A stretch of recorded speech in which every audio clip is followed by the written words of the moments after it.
All right. Hi, everybody. My name is Ben Mirin, and I'm a wildlife DJ with National Geographic and the Safina Center. I'm also the artist in residence at the Bronx Zoo. And if you live in the New York area, you should come out to see my show this Saturday. I'm going to be doing 3 different shows, 12, 1, and 3 p.m., Saturday and Sunday. What is a wildlife DJ is a question I usually like to answer right off the bat because it doesn't exist until I create it. It's essentially a combination of two lifelong passions of mine. I've been a bird watcher since I was 3 and a beatboxer since I was 9. And until recently, those two passions have pursued lives of their own. And as a young professional, I thought, am I screwed? Is there any way for me to combine my passions and find something that I love? Turns out there is. And it's really about going out and recording wildlife and then making music from those sounds. This is my way of synthesizing those two previously separate sides of who I am into one cohesive idea. And without talking too much, I just kind of want to give you a sense of what that sounds like. So I'm going to have the microphone here and do some beatboxing, but I'm also going to be mixing pre-recorded beats made from my voice alongside the voices of animals. And I want to stress, these animals don't have any auto-tune applied to their voice. They are totally natural. What I do is I listen to field recordings until I hear a moment in the mix that just is exciting to me musically, and I stop the cursor, I move it back, I play it again, and then I excerpt that moment, and I put it on a pad like this, and I'm going to lift it up so you can see.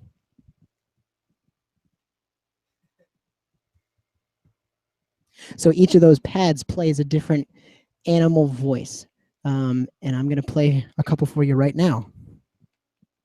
This is from the Chesapeake Bay. I hope you can hear those cicadas. If you have questions for me, make sure to tweet me at DJ Ecotone. I'll be checking my phone while I do this.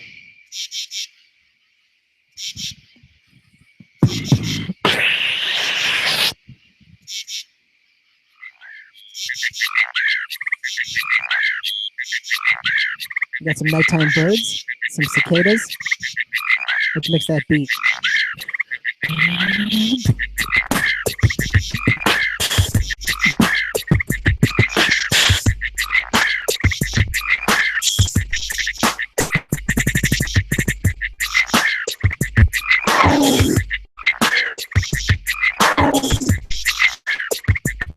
I'm mixing other ecosystems in there,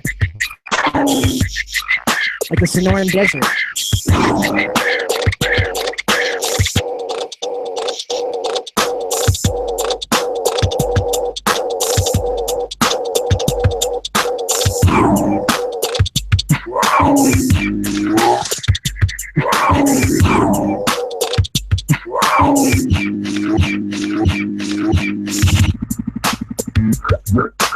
Humpback whales from the Great Barrier Reef.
Clap your hands, come on!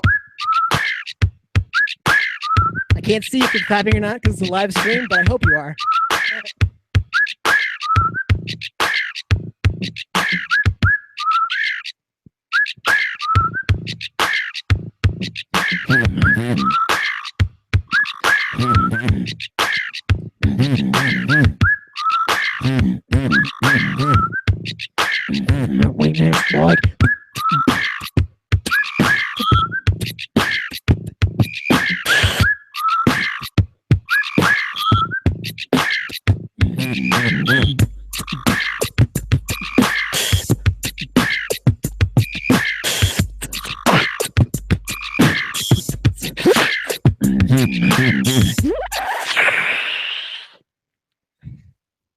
I hope you enjoyed that little showcase.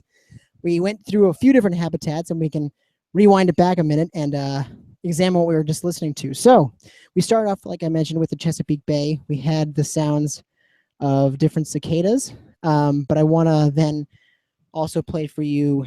Let's isolate some of these sounds.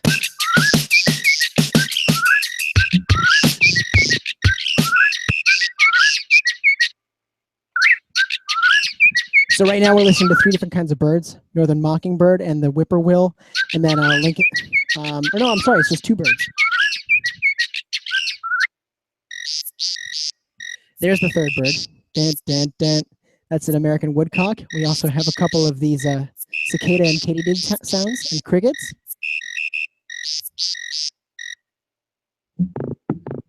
Oh, this is one of my favorite parts.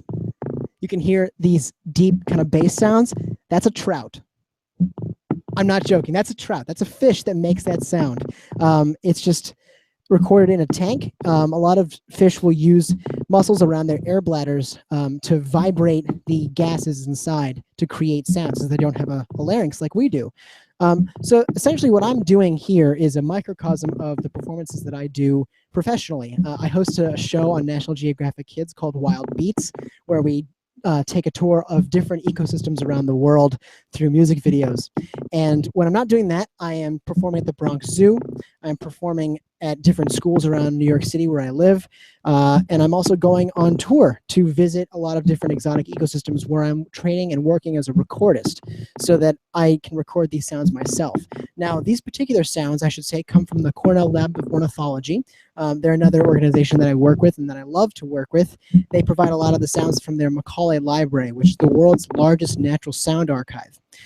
But I'm really excited to have just finished a training workshop with them in the Sierra Nevada mountains of California, where we went out and learned how to use fancy microphones to record birds at the tops of trees, over rivers, all different kinds of environments where the sounds of the space really affect your ability to record sounds. So I'm learning more about acoustic ecology and how to then translate the science of how sound works in a natural soundscape into music. And so what I think of myself as is not so much a musician, although I greatly appreciate being called one, and for all the support that people give me as a performer and a DJ. I think of myself as a sound journalist. What I'm doing is going out and doing research and gathering these sounds with as much fidelity as possible so I can provide them to different sonic libraries for research, like the Macaulay Library, but also to then translate into music that I can share with folks like you. Because one really amazing thing about music is its power to permeate all different types of environments where we live. That's not the same for the voices of wild animals, which are oftentimes going extinct. So I think this is a really powerful way of reconnecting with nature and tuning in to sounds that we may otherwise ignore.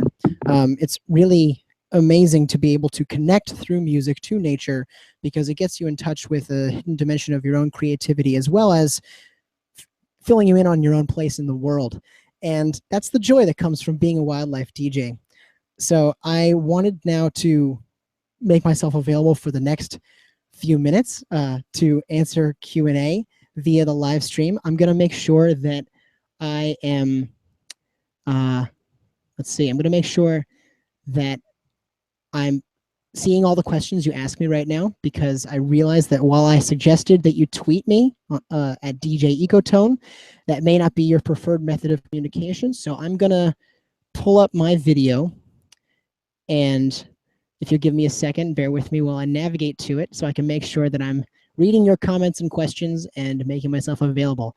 While we're doing this, rather than beatboxing Jeopardy music, although I'm sure a lot of you would prefer that I do that, I would recommend that you check out my series on National Geographic Kids, Wild Beats. You can visit my website, benmirin.com, which has a lot more information about the work that I do, both on expedition, as an explorer, or as a science educator or a television presenter. And as always, I'm very eager to meet some of the folks who are a part of this SoundCon. I'm really grateful to Jeb and the whole SoundCon team for making me a part of this. And thanks again to the musicians and educators and scientists and artists who've presented so far, because it's quite a privilege to Oh, there's me on YouTube. I'm watching myself being live. This is very meta right now. Right. But I just want to say thank you to SoundCon and to all the organizers and all the other presenters for making me a part of this conversation. It's really a privilege to be finding a home, as a person who invented a career from his hobbies and really created a unique synthesis of ideas. It's always a great privilege to be able to meet like-minded folks who can better educate you on what your craft achieves for the world. It's much better than working in isolation, that's for sure. As much as I am comfortable with working in isolation, because I just love leaving the city and going out into the jungle and tuning into nature. I'll be going on my next expedition in a few weeks to Madagascar. I'll be there for 5 weeks touring around between 3 and 5 different rainforests. We're still nailing down all those details, but I cannot wait to share with you the sounds that I get from those rainforests, because we'll be bringing a whole team that I've assembled. This is the first expedition, my second with National Geographic, but this one is primarily funded by the Safina Center, supported by the Cornell Lab of Ornithology and National Geographic. So huge shout out to all three of those organizations. I love you guys. You're my family. They are helping me organize this crew to go to these rainforests and record lemurs, birds, frogs, all these endemic species that occur nowhere else.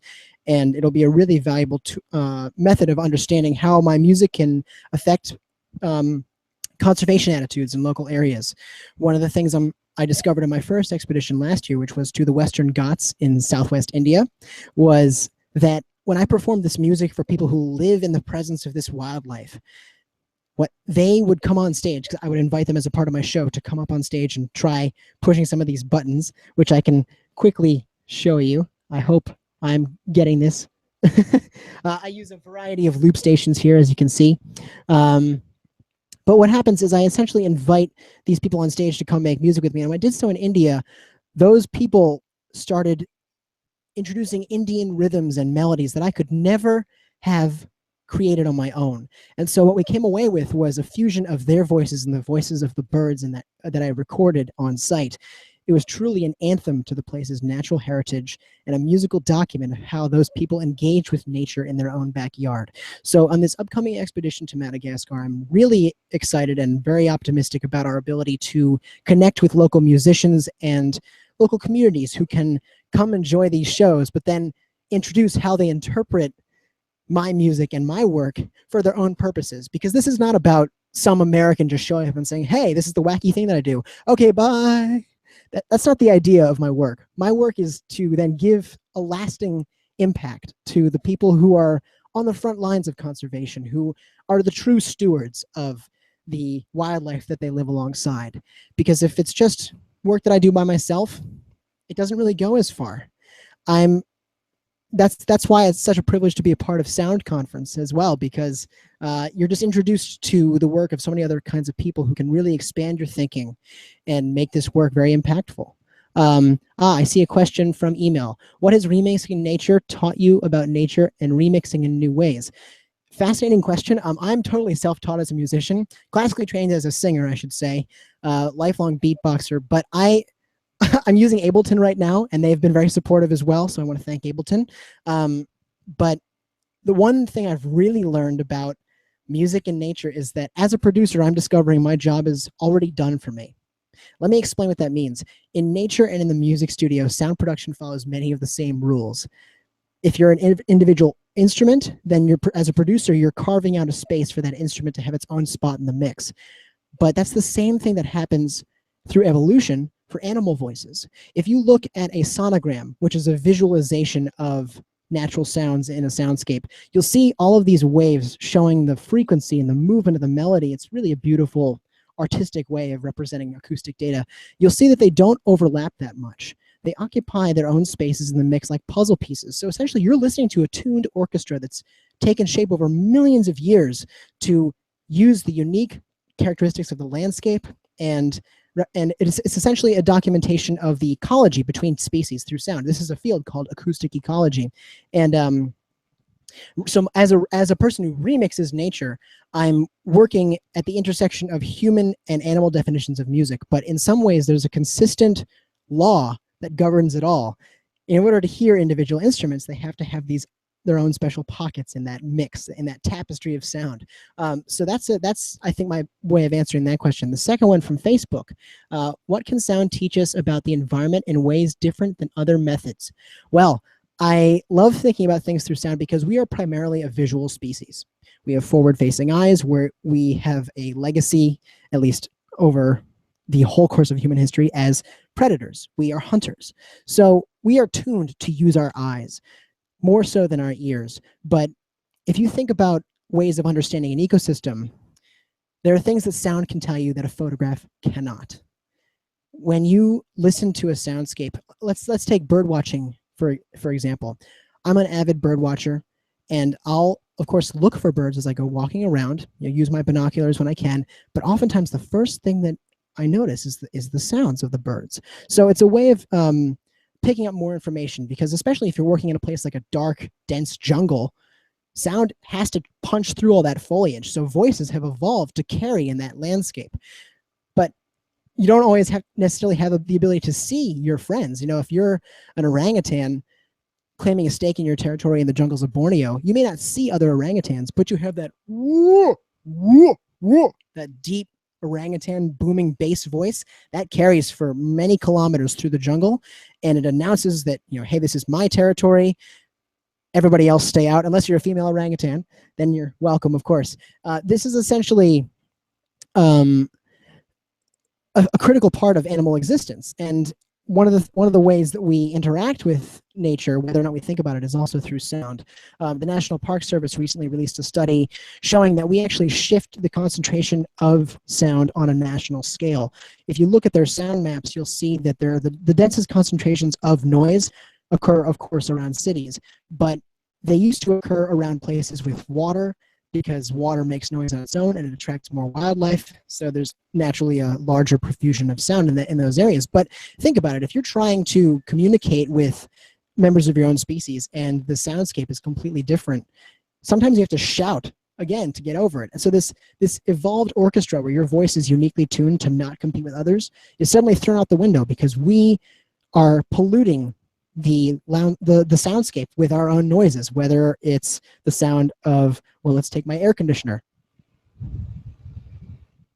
or the sounds of our cars, or of our trains, or of our jet planes. Oh, when I was in the Sierra Nevada mountains a few weeks ago, I heard jets flying overhead pretty consistently, and they would just completely obliterate the natural soundscape. Everything would just take a second and say, okay, we're waiting for the jet to go over. But imagine if you're a little bird trying to sing and say, hey, there's a hawk coming through. He's going to attack one of us.